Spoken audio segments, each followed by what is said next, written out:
Okay, let's get started. Good afternoon. So I realize this course has been a real marathon, but we're reaching the end. Uh, and just for those of you who may not know, being outside the country, this week there's only one lecture. That's today. Wednesday and Friday are off because of the Thanksgiving holiday. And then we'll have two more lectures next week, and that'll be the end of the course.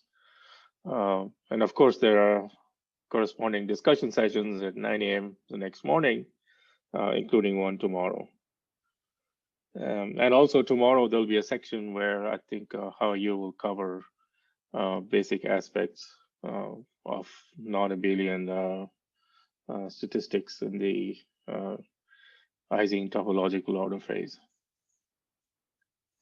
All right, so today we are going to continue our discussion of dualities.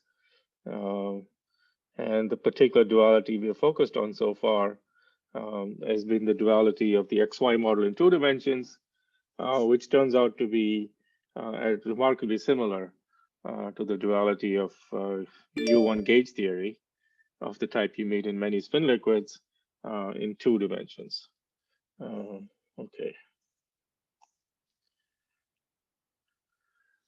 All right, so let me just summarize in pictures, shall we say? Well, yeah, what we achieved so far. So let's see. So we started with the 2D XY model, and we ended up with this dual vortex theory, which is a theory for some field phi, which initially doesn't have much of an interpretation, physical interpretation, at least in the context of the XY model. And it has a Sine-Gordon form in the terms of the theory of the field phi. And you can think of physical interpretation of phi is that e to the 2i phi in our normalization is a vortex operator. Now, another useful form of the theory, which I didn't mention yesterday, also makes the physical interpretation clearer. So what you do is you start with the Sine-Gordon form and just expand it expand. So here's the theory I just mentioned, written out explicitly. And then you just take the partition function and you expand it in powers of y. So when you expand it in powers of y at every order, so at the 2nth order, you'll have 2n cosines out in the whose average you have to evaluate in the Gaussian action, because you expand this out and you keep the Gaussian action up here. And when you do that, turns out you can compute that correlation function in closed form. This is in fact one of the homework problems where you compute the correlators of arbitrary numbers of exponentials in this simple Gaussian action. Okay, and what you get, well, first important thing is that when you expand the 2 phi, the cosine 2 phi, you can write it as e to the 2i phi plus e to the minus 2i phi. So the way we write this is we interpret this term as a charge. I'll become clear why I call it a charge, p equals 1. And we interpret this term as a charge we call p equals minus 1.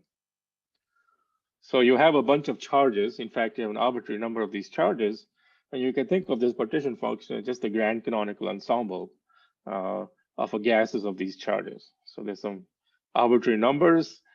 Clearly, in thermodynamic equilibrium, you'll be dominated by some mean density, just like any grand canonical ensemble. And the charges come in equal and opposite signs.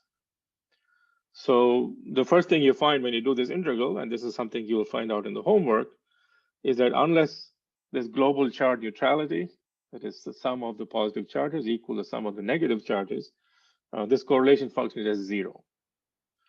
So the only thing that contribute to this partition function are the neutral plasmas, where you have equal numbers of positive and negative charges. And then these charges interact with the log interaction, log of xj minus xk.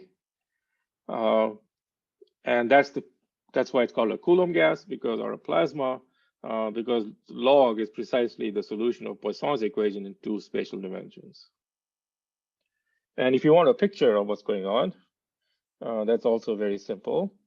A picture of what's going on is simply, you have your square lattice. The lattice is presumably sorry about that, at some net spacing, and then there are these charges floating around. So the lattice is right now is equal number of positive and negative charges. And around each charge, the positive charge is a vortex going this way, and negative charge is a vortex going the other way. So that's what these charges are. They're just vortices. Oops, wrong direction.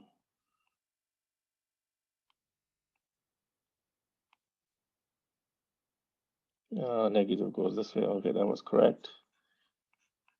And so on. And so what we learn is that these charges just interact logarithmically, which is something you can also see directly from the XY model, just by computing the energy of these distortions.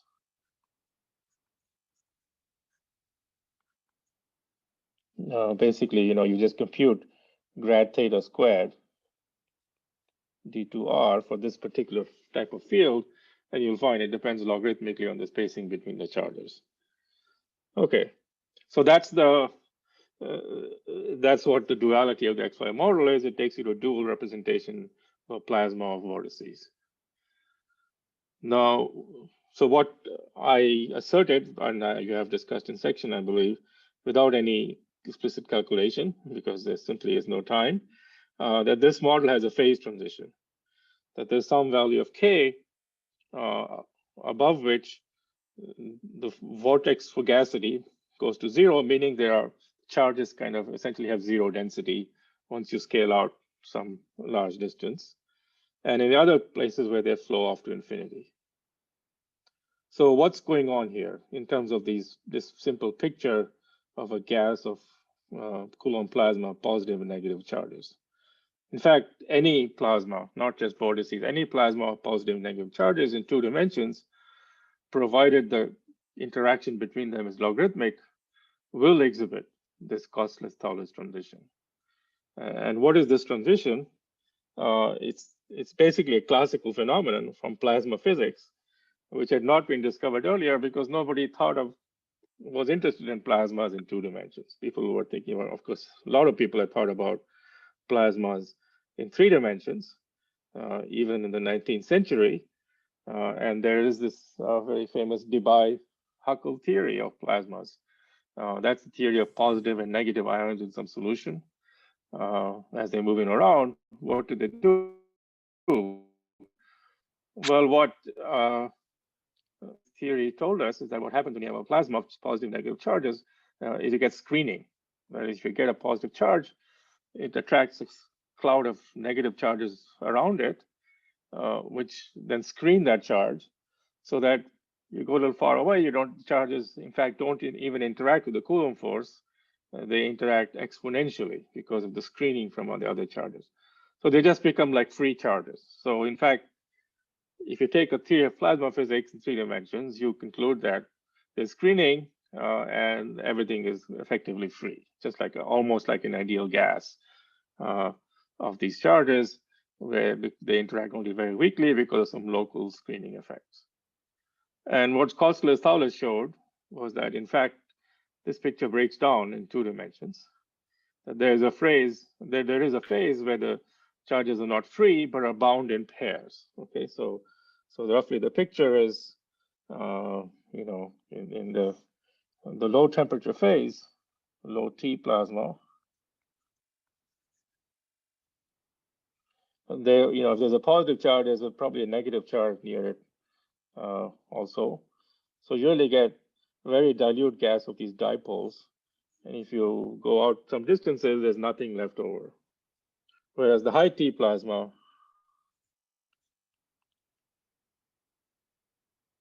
is positive and negative floating around freely. Okay. So then that's the phase transition that occurs in the 2D XY model. Okay. And the physical picture of the RG is why is it that these charges that are bound to each other start to break apart? Well, the reason they break apart is because of screening, of course. So if you have a positive charge here, a negative charge here, well, there'll be other smaller charges. So this, where this will attract a positive and minus dipole for the other bound charges at short distances, and these will come in and weaken, neutralize that charge. So the net force between this charge, these 2 charges, will be weakened by the dielectric constant of the bound charges. This is just like so, and that dielectric constant can become large enough that these charges just unbind. So those basically what the picture of the KT transition is that bound charges at short distances eventually lead to breakup of the charges because of divergence of the dielectric constant at the critical point. Okay, and that's what's buried in all those complicated RG equations. Well, they're not complicated, but opaque, shall I say. All right, so then what I claimed, and I don't know if how far I got towards showing it, maybe I'll just show it today, that exactly the same picture holds in 3 dimensions, but not for XY model, but for U1 gauge theory. And in 3D, as I just told you, we know what happens to plasma in 3D. The divide theory always works. So this high T plasma, so the low T plasma is present only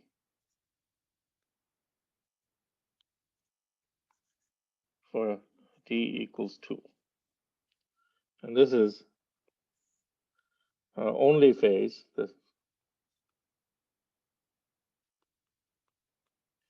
And D equals 2, the special case, we have both phases. So this tells me that if I have a theory of gauge theory, which has monopoles in 3 dimensions, then the monopoles are always free. There's lots of magnetic monopoles, meaning there's very large fluctuations of the gauge field, because each monopole carries flux 2 pi, changes of flux 2 pi.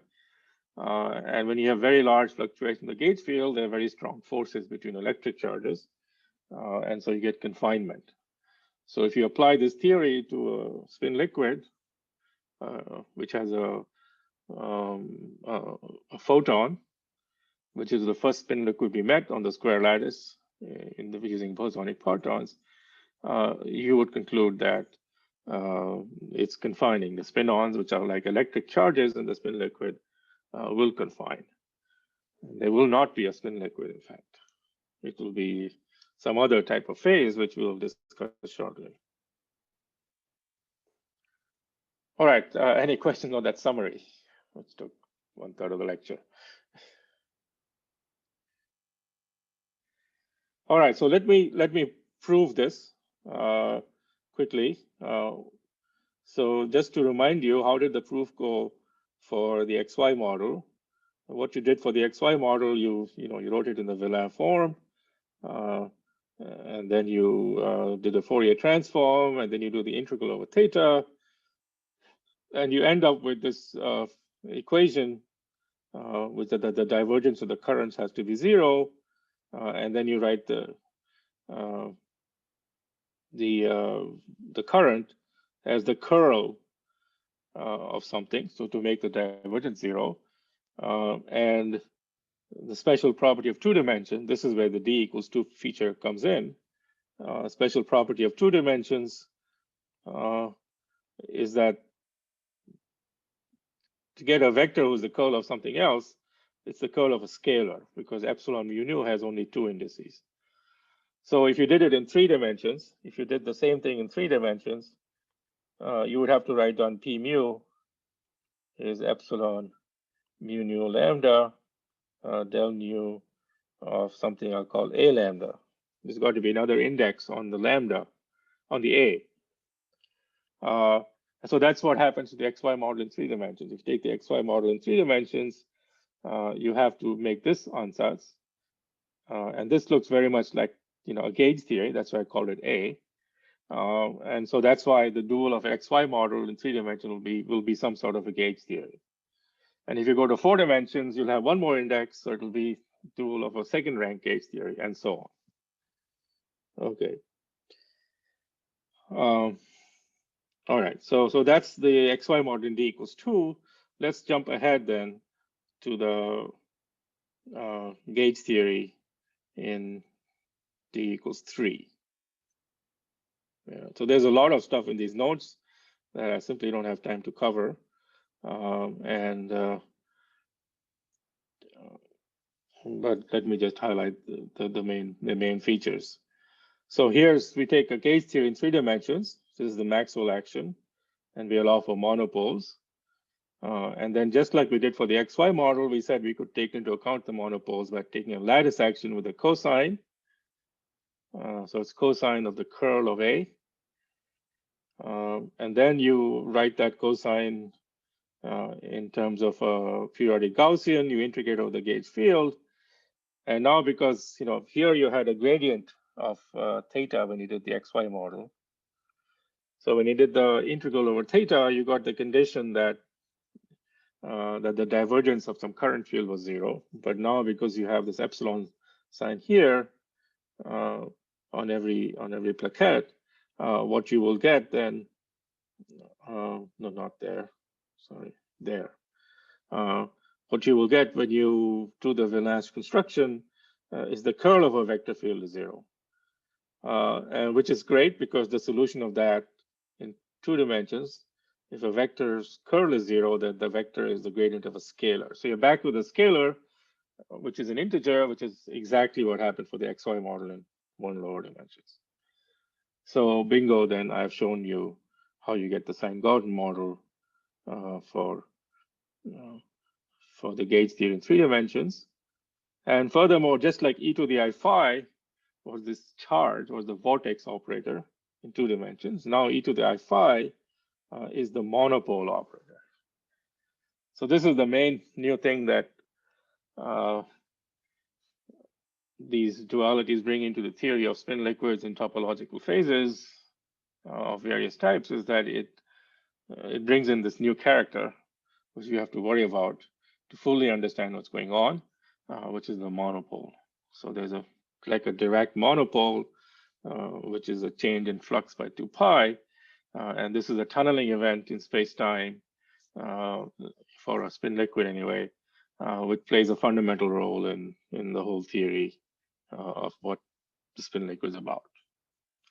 And in fact, it tells you naively that if anytime you have an effective theory, which is a U1 gauge theory, meaning which is what you expect anytime your spin-ons are gapped. If your spin-ons are gapped, then you don't break time reversal, you don't have any Chern number or anything, you integrate out your spin-ons, you'll get a U1 gauge theory of this type. And then the conclusion will be, at least in 2 dimensions, that it's always confining. Okay, which is kind of disappointing, but we'll come back to that in a minute. It can't be the whole story. There's an important subtlety that we have to worry about.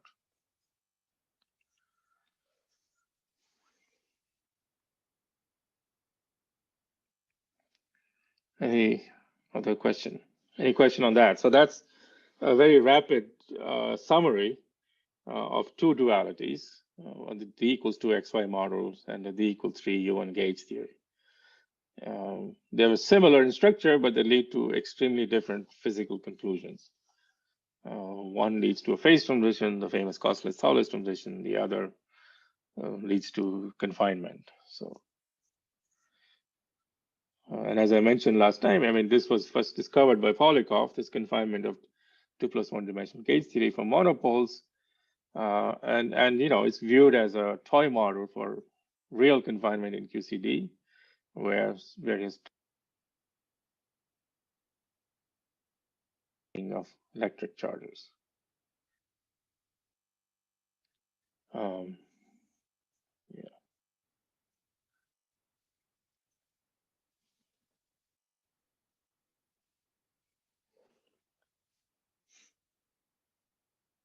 Any comments or questions? Okay, well then, I have a choice here. Let me stick to the plan in the notes before jumping ahead to the next chapter. And what I could do now is just apply what we've just learned about U1 gauge theories to spin liquids. But before I do that, let's also do another duality, which is the duality of the XY model in 3 dimensions. And that will be important for understanding Z2 spin liquids and why Z2 spin liquids are described by Chern-Simons gauge theories, which I've just sort of asserted, but which you can derive in a few lines once you understand the duality of the D equals 3 XY model. So let's talk about that. Okay. All right, so this is called the particle vortex duality. Yeah, let me just proceed with the calculation as summarized here, and then we'll give you a physical interpretation. Okay, and this duality was discovered, I think, 1979, a few years after costless-Thouless by Dasgupta and Halperin. Okay, so one way to derive it, and there are others. I think, yeah, Dasgupta and Halperin also use something, argument similar in spirit.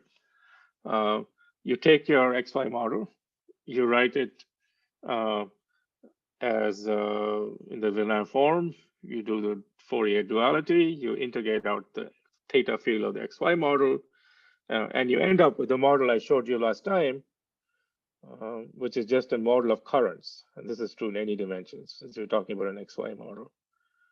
Right? You end up with a model of currents on a cubic lattice now, and the currents have to obey the rule that current is conserved at every link. So you have these currents, which are called P mu, and D mu P mu is equal to 0 on every site.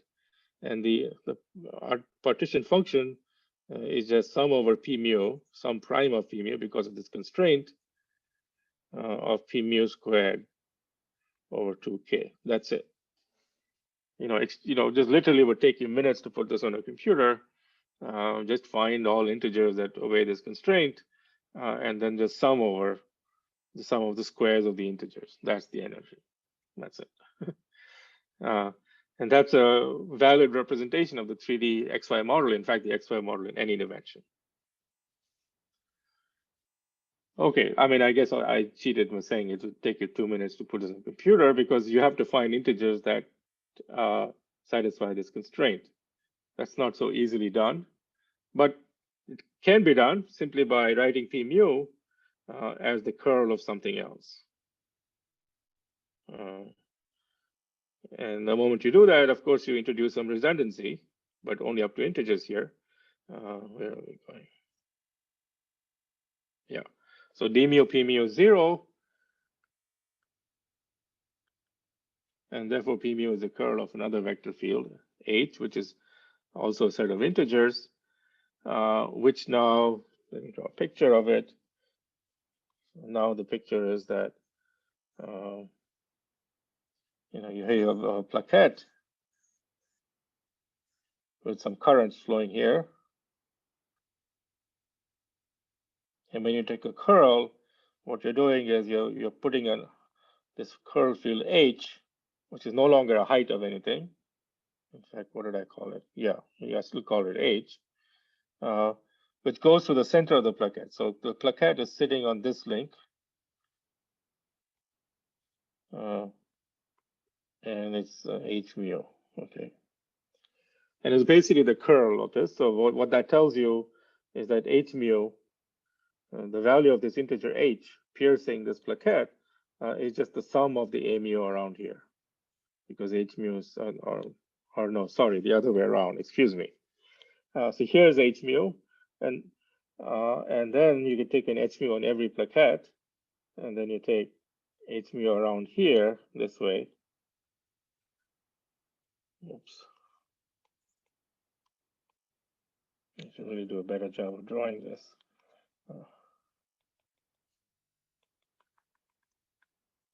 Okay, so you have this H mu around this link. So this is the H mu around this link. It's a little curl like this. So this vector P, which is sitting on this thing, is the curl of H mu, which means that P mu is the sum of all the H mu's around this loop.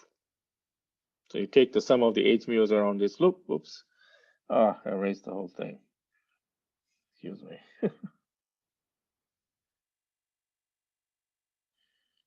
Okay, start again. Let me try to draw it again.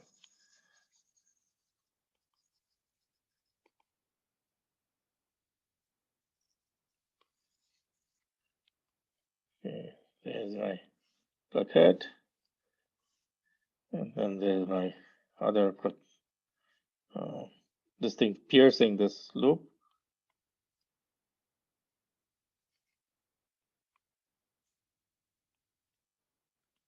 Okay, this way.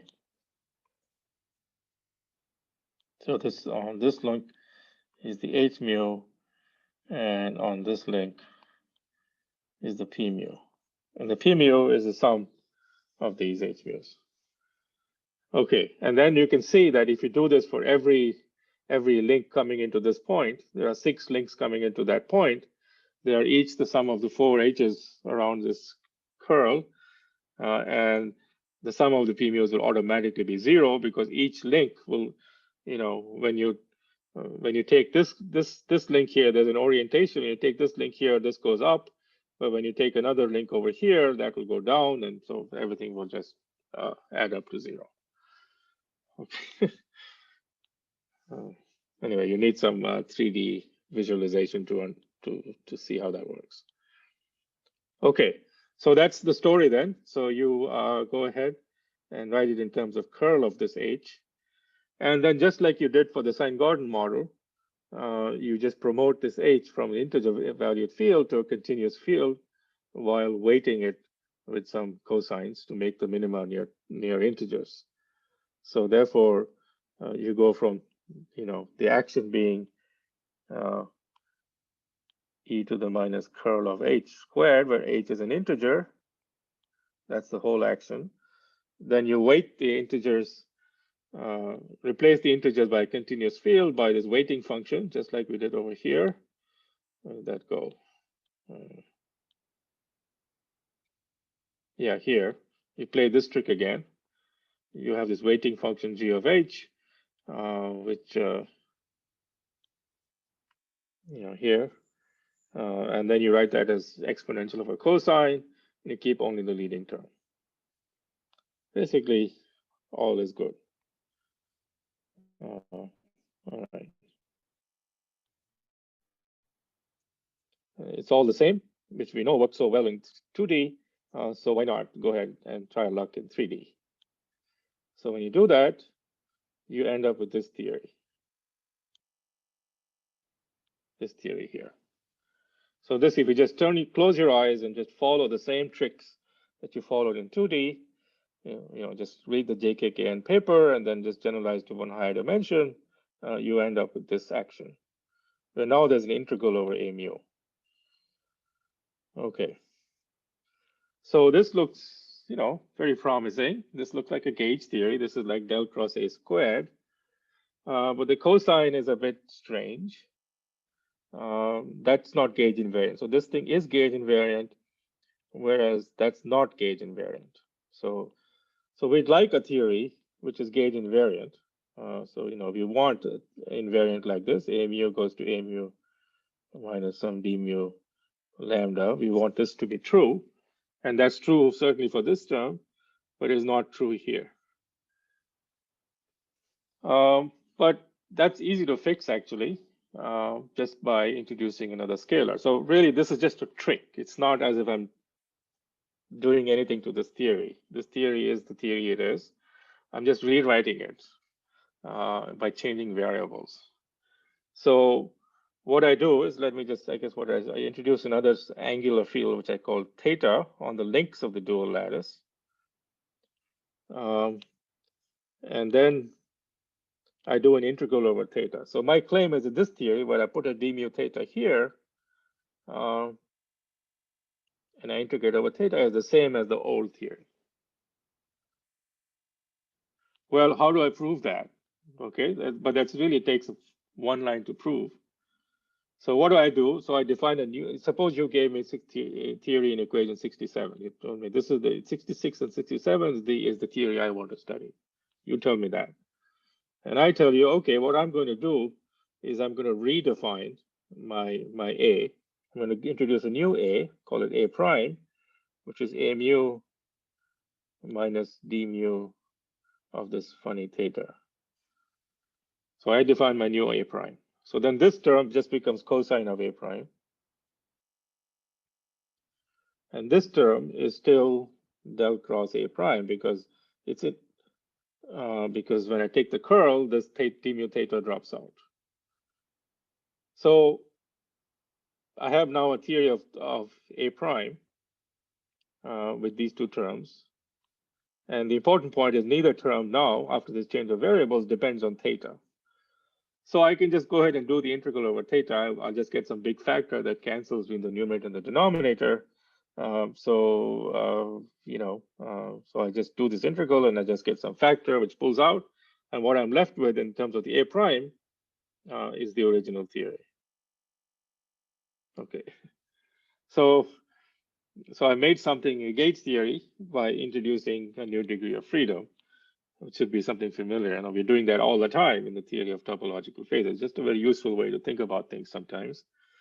So now I have this theory, and this is a much nicer theory because it has a gauge invariance. So now I get rid of all of these A primes. We really think about this new theory.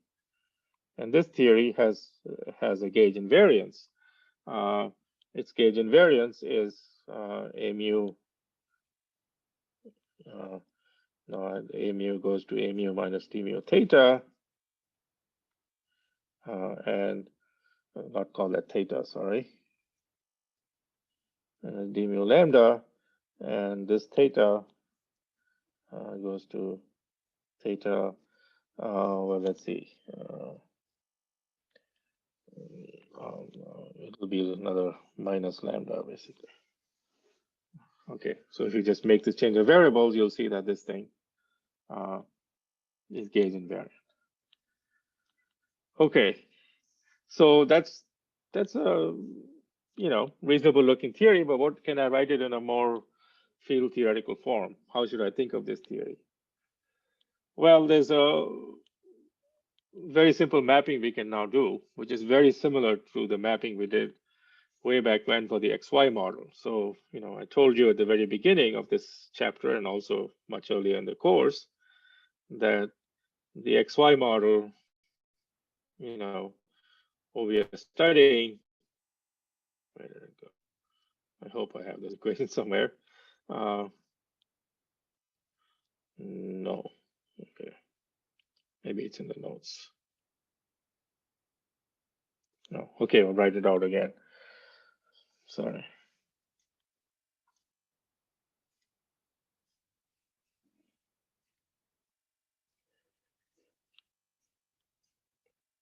This is a long chapter.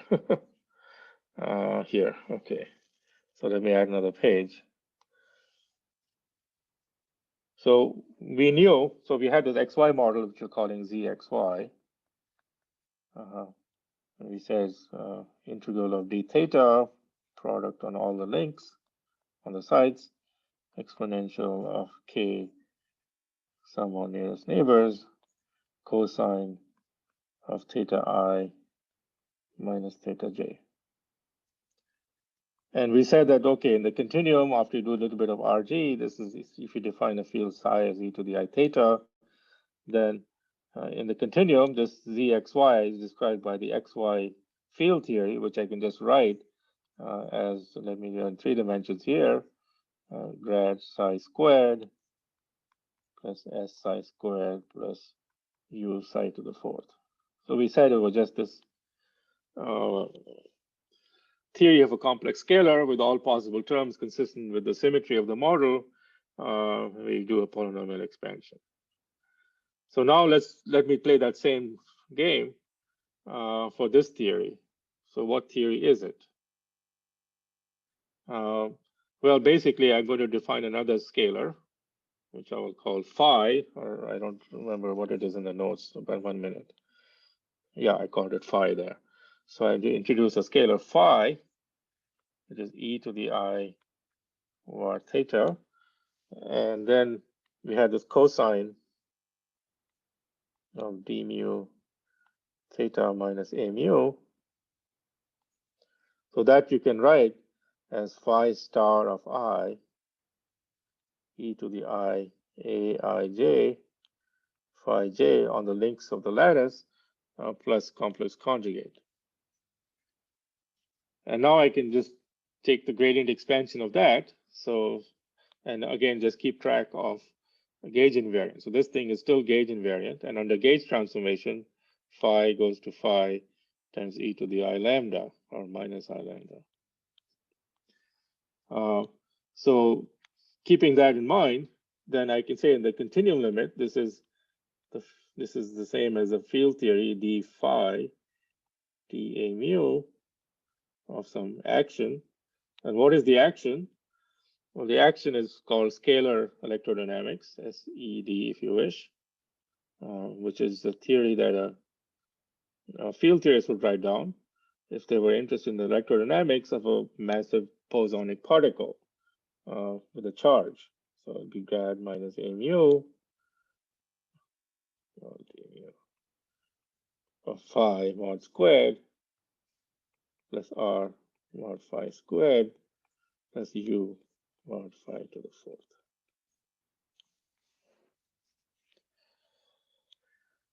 Okay, so, and that's the final form of the duality, which is kind of remarkable. So let me just summarize the statement which I have kind of proved, but prove is too strong a word, but motivated for you. So here's the statement. We start out with the XY model, or more precisely a complex field, psi, which is e to the I theta. Okay, psi is e to the I theta. And then you take the usual Landau-Ginzburg action for psi. And the claim I'm making is this theory is the dual of, meaning it has the same physical properties of another theory. That's the theory of a complex scalar phi and a gauge field a mu.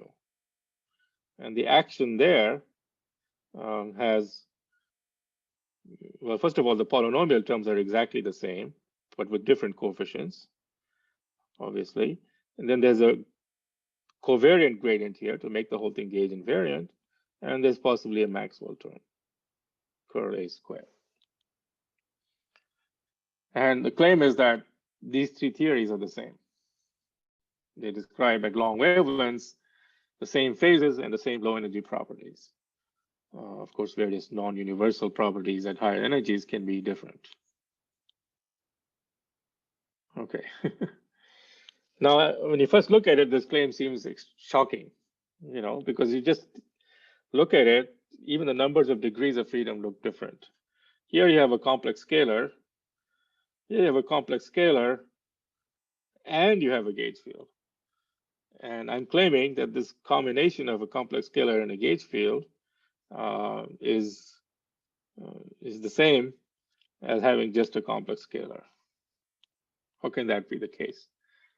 Well, that can be the case because the number of fields you're integrating over is not a valid measure of the number of degrees of freedom. And this is a strongly interacting theory. This coupling U is extremely important. You have to, in some case, solve it non-perturbatively in U or V.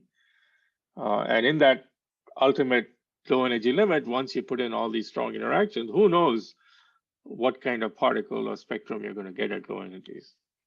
So it's quite possible. I mean, it's not ruled out immediately just by counting degrees of freedom. I mean, if these were free field theories, it would be ruled out immediately because you can just count the number of degrees of freedom for a free field and say, well, the degrees of freedom don't match, so the entropies can't match. These can't be the same theory. But that's not the case here because these are not free theories. So that's claim number one. Okay. So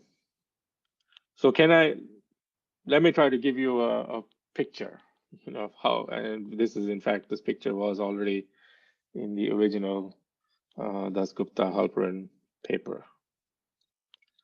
So to get a picture, let's try to understand one important feature of this theory in 74. So what that theory has, an important feature of that theory, is that it has vortex lines. And these are the Abrikosov vortex solutions. So these are vortex solutions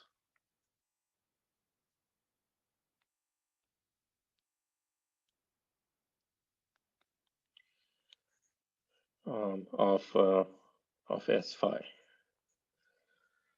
So I actually worked these out way back when in chapter 2 or chapter 3 of this course. Well, but let me give you a refresher. So you get a vortex. So here's my two-dimensional plane. It's a vortex line solution. So this is some two-dimensional cross-section of a three-dimensional space.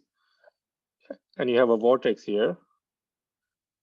And if you go around this vortex out at infinity, phi goes to, if you have phi here, it comes around and winds by 2 pi. So there's a winding of phi as you go all the way around. And furthermore, hopefully you remember this, there's some flux here also, flux A. And the flux has the property is that the line integral of A dot dl is also 2 pi. So the total flux is 2 pi around the same contour C. And these two kind of exactly cancel each other in a way that this term here,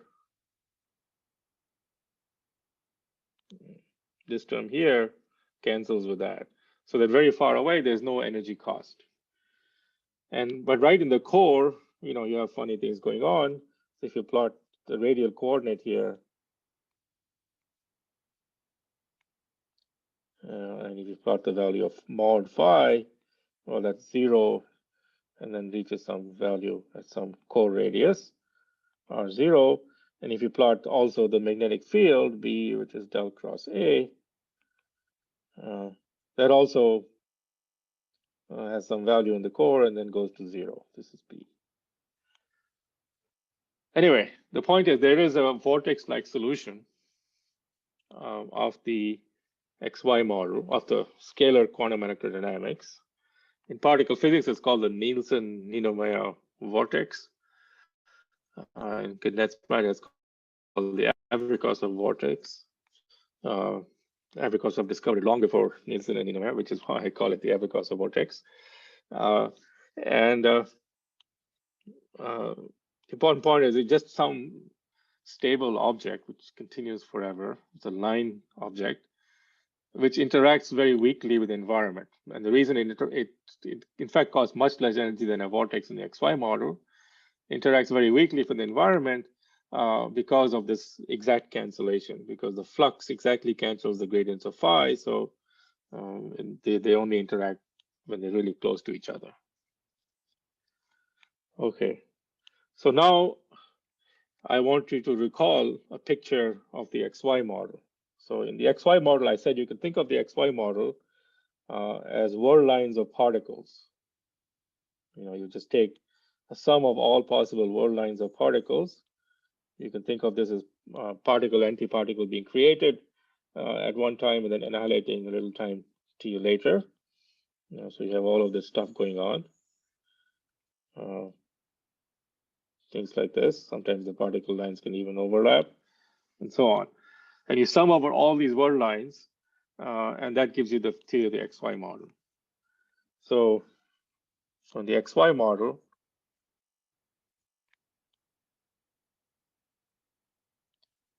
these are particle world lines, which interact only when the particle, there's only a short range interaction because the energy was just the current squared. Particle world lines.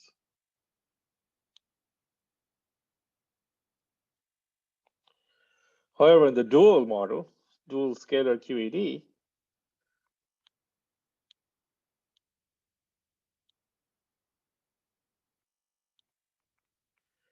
I can also interpret these things as world lines of something else. They're the vortex loops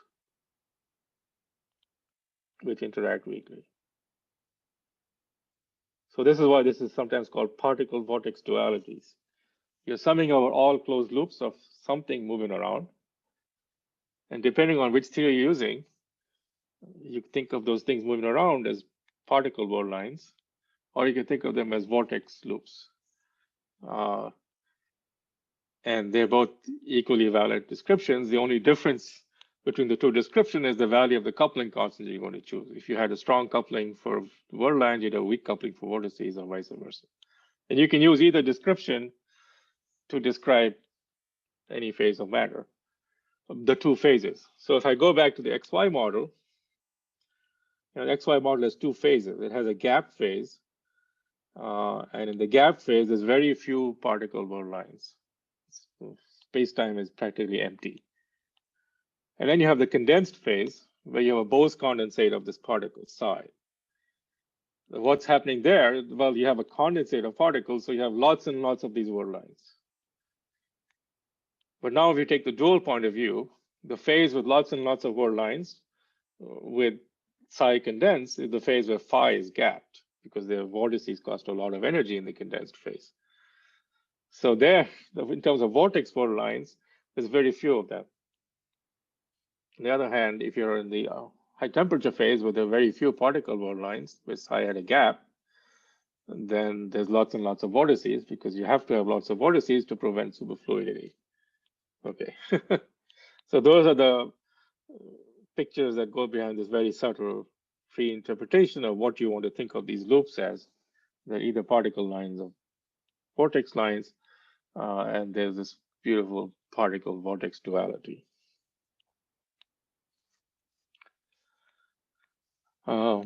Okay, so you can in fact even convert this to a very precise statement, which kind of encapsulate what I just told you. And you can read the proofs of it in the notes, which I'm not going through, but I'll just give you a physical argument. Okay, so, right, okay.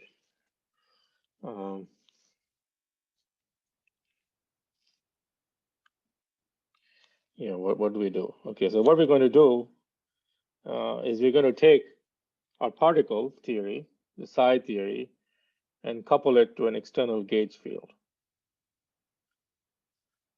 So that means that if I take the derivative of this, d, dz psi with respect to dA mu, to give me, or the log of psi, 1 over d psi, it's going to give me the current of the particles. Okay. And what is the current of the particles? Well, if I go back to this picture, if I think of these world lines as particles, then what this arrow represent is the particle moving around, and that arrow represents the particle current. On the other hand, if I think of these world lines as vortex loops, what is the vortex loop represent? What's in the center of a vortex? What's in the center of a vortex is a flux. And in fact, it's a precise amount of flux. It's 2 pi flux. So that means the particle current is the same as the flux of the vortex. And that has a precise and mathematical claim, which is written down here. So when you put an external vector potential that couples to the particle current, because its derivative is J mu, then in the dual theory, that external vector potential A mu is going to couple to the particle flux, which is this term here. Okay, so what I've showed you is that roughly the claim was that the J mu of the particles is 1 over 2 pi times the curl of A. 1 over 2 pi because the vortex core carries precisely 2 pi flux. And so the A mu J mu term here, this is an A mu J mu term here, as required by gauge invariance, becomes an A mu J mu term here, where I represent J mu by the curl of A. And now you see this is what's called a Chern-Simons. This is a Chern-Simons term, off-diagonal Chern-Simons term. So the external vector potential couples to the particle as just the minimally, and it couples to the flux of the dual vortex theory.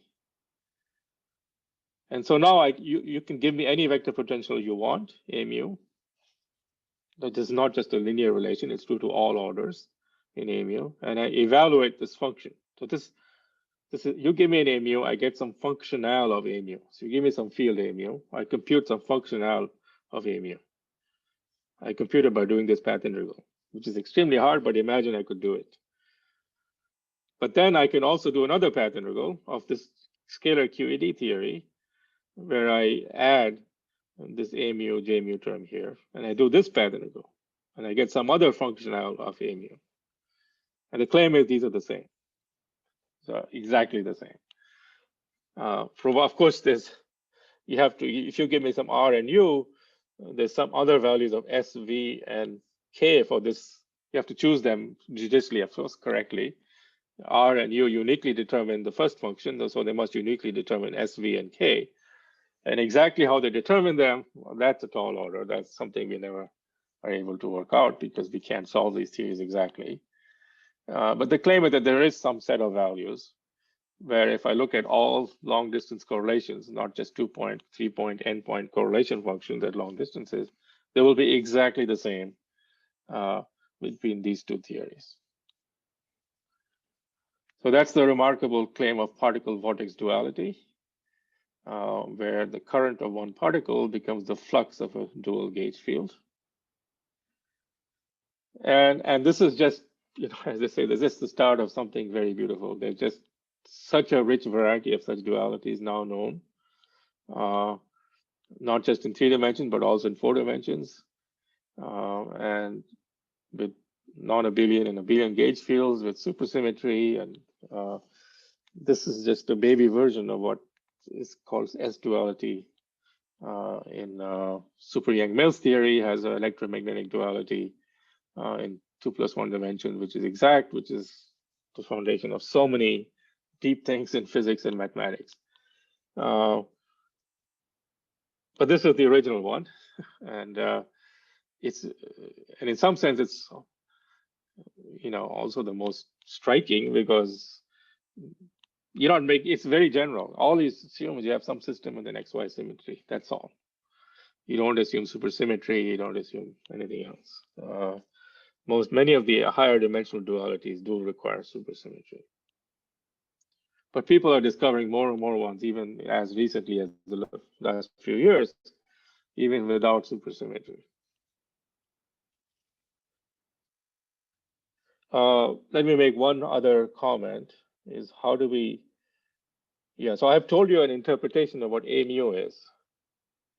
A mu, the flux of A mu is the current of psi. But I haven't given you an interpretation of this phi. What is this field phi?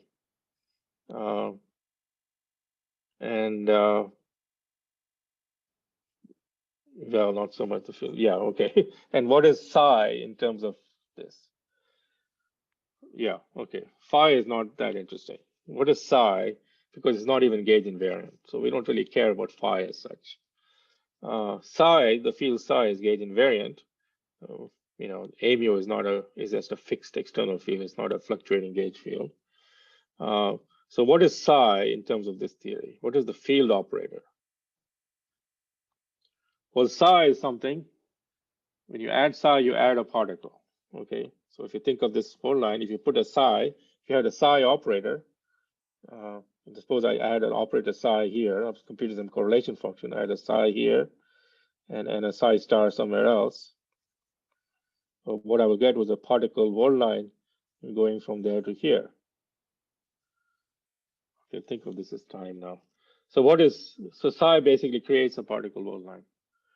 So in the dual picture, what does psi do? Well, it creates a vortex line. And what is a vortex line but flux of 2 pi? So what you conclude is that psi creates flux of 2 pi in the dual picture. What's an operator that creates flux of 2 pi in a gauge theory? A monopole, right? I said all this time talking about monopoles in pure gauge theory, but you can have monopoles even in gauge theories with matter.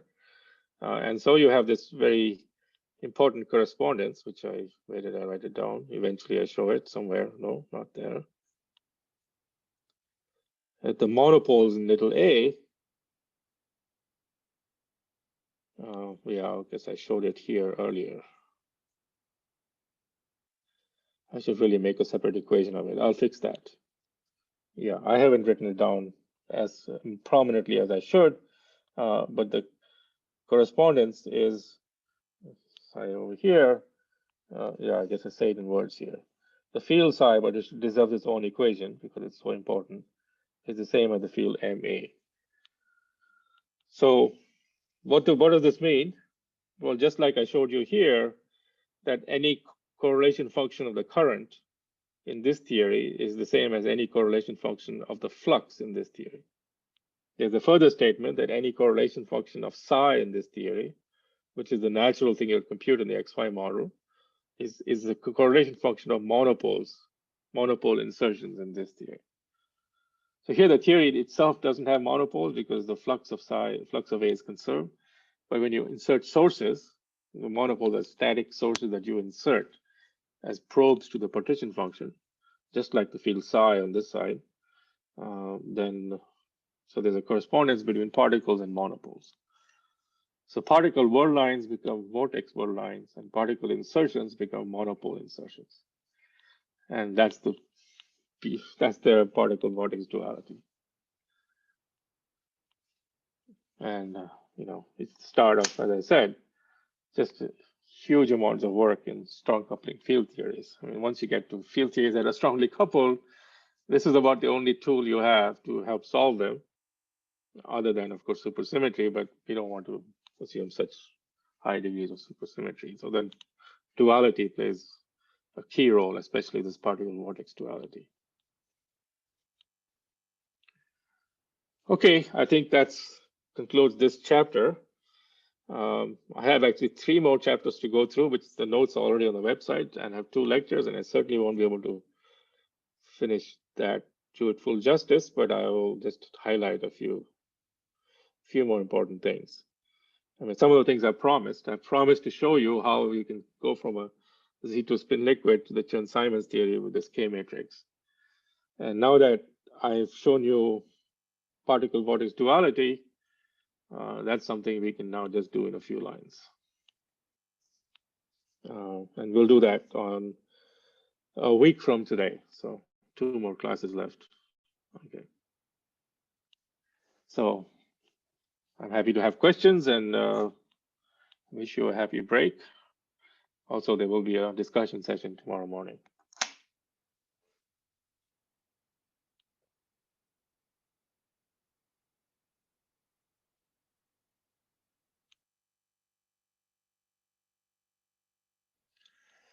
Any questions? Hi, sorry, I probably missed this, but You mentioned that like this gapped phase of psi is dual to the condensed phase of phi and vice versa. I think I missed Right. like why that was the case. Could you repeat that, please? Okay, so the gap phase of psi is is the phase where there's very few particle world lines. Okay, uh, because psi costs a lot of energy to create. It's got a very large mass. Let's imagine it's got a very large mass, and so thinking in the quantum language, you're going to have very few particle hole virtual pre-creation will be very, very unlikely. So it's basically almost the empty phase. Now, standard feature of the duality is when one thing is empty in one picture, it's totally full in the other picture. So in the other picture, you think of the world line as vortex lines. Okay. Now, these are vortices in the original psi theory. So now, think of psi as some superconducting order parameter. So when psi is condensed, you have superconductivity, you have a condensate. And then you put in some vortex lines, and the vortex line start to destroy the superconductivity because they're bad for superconductivity. Vortices moving around give you dissipation. So now you want to destroy superconductivity completely so that you're in the disordered phase of psi. So you need lots and lots and lots of vortices. So the fully condensed phase of phi is then is like the empty phase of psi, and vice versa. That's one way to see it. Another way to see it is if phi condenses, then the photon acquires a gap. So everything has exponential interaction. There is no gapless mode. On the other hand, if phi doesn't condense, then there's a gapless photon mode, which is dual to a scalar. Whereas this theory, when psi condenses, does have a spin wave mode, which has very low energy, which is gapless. So that also matches. Anyway, all of this is, I clearly went through it more quickly than is justified in any way. All of this is discussed in some detail in the notes. And I hope, well, maybe not enough detail, but certainly mentioned.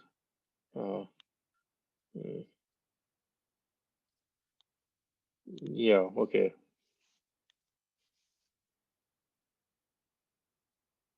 Yeah, so when you see, I have this detailed discussion here in these sections here of how the low energy theory of the two sides match, provided when one is condensed, the other is not condensed.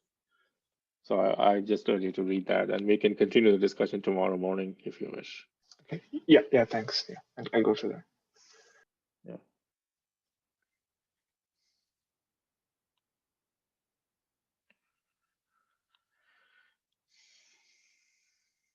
Anybody else?